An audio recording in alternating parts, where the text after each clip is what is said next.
So in your first training day back, really, you're still trying to pick the bones out of the game that's gone. You're trying to get as many into training as you can, because that's the whole point. And within that, you've got to organise who's going to be doing what types of training. There'll be some modifications, some long-term modifications. There may be injured players coming through, they're integrating back in, you're trying to bring that in as well.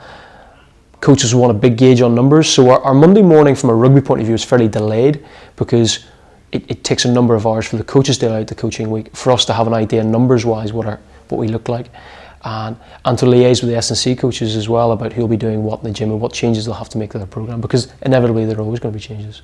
We have to have a very close relationship with S&C coaches. It's a very synergistic relationship. They're the ones that fundamentally deliver the training programmes, and the coaches are on the field and in the gym. They deliver a bespoke programme that fits every player, because of course it's not possible for every player to have the same programme that's completely unique to them. There are variations within a programme. They'll deliver that, and they'll deliver that based on the suggestions and the things that we see in their screening that we feel we need to change.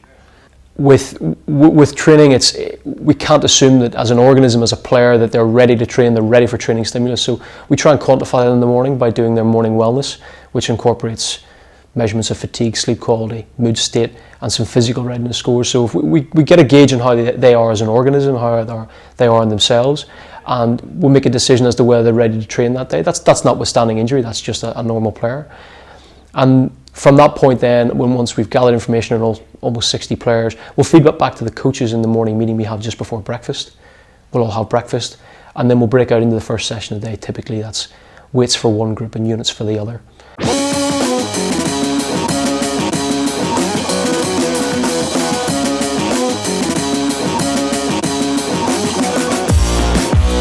You know, the physical aspect as far as training just starts to tailor off towards the end. You know, at the start of the week we come in, and not only do we have our reviews, we also have our getting our flush, getting the body going. So we have our games, and then we have, you know, a lot of your pre-abs work with a physiotherapist. But the end of the week is when we really, you know, from the first meeting, we then simplify it, reduces again as far as information, and then reduces again until it's very clear key messages as far as what we're wanting to achieve.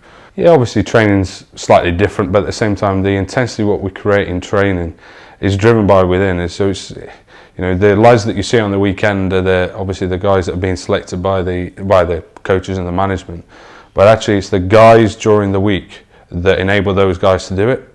The role in which squad players, and I've been there, I've done that a lot over my career, it's the intensity that the squad brings, those guys that aren't selected, it's the intensity in which they train at, the amount of detail that they do during the week, the analysis that they do as far as representing who we're going to be playing.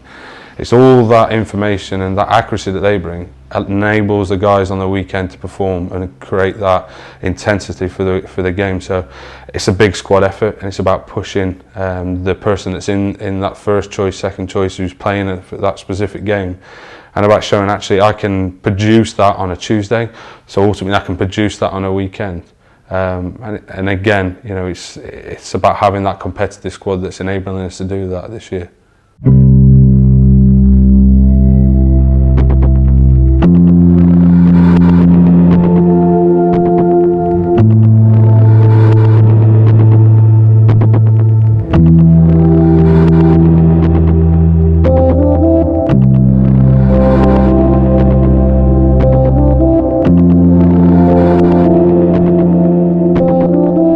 This morning I opened up at, I got in 10 to 6 to open up, because the academy boys have weights at 6:30, so I come in, opened up for them, and then I just started getting kit prepared.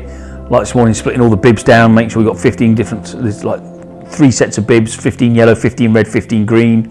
Fill the water bottles up, 4 crates of water bottle, make sure the balls are all pumped up, check the pressure of the balls, then go and put them out, then go and get all the hardware out, like today's the 2 pudding mats, 8 shields, 2 sausages. There'll be more out when I go back later, and then we have a management meeting at 8:30. So all that's done before 8:30, and anything else I need to do.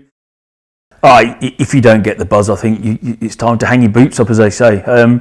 I enjoy it. It's the buzz. A lot of the kit men will tell you pre-season we don't enjoy, because there's nothing at the end of the week, whereas all our week is a build up to the game, going down to the change room, setting it up, making it look really, really nice. So when the boys come in, then they can trash it within 5 minutes, but you know that you've actually done your job and it's all laid out. And the players really want for nothing these days, and I think that's the way it should be. We're now in the professional area, in the top area. We've got boys who represent the British Lions, Samoa. These are guys who are at the top of their tree, so they deserve the best. But it is making them come into an environment where they know they're totally relaxed and all they have to do is concentrate on performing for 80 minutes.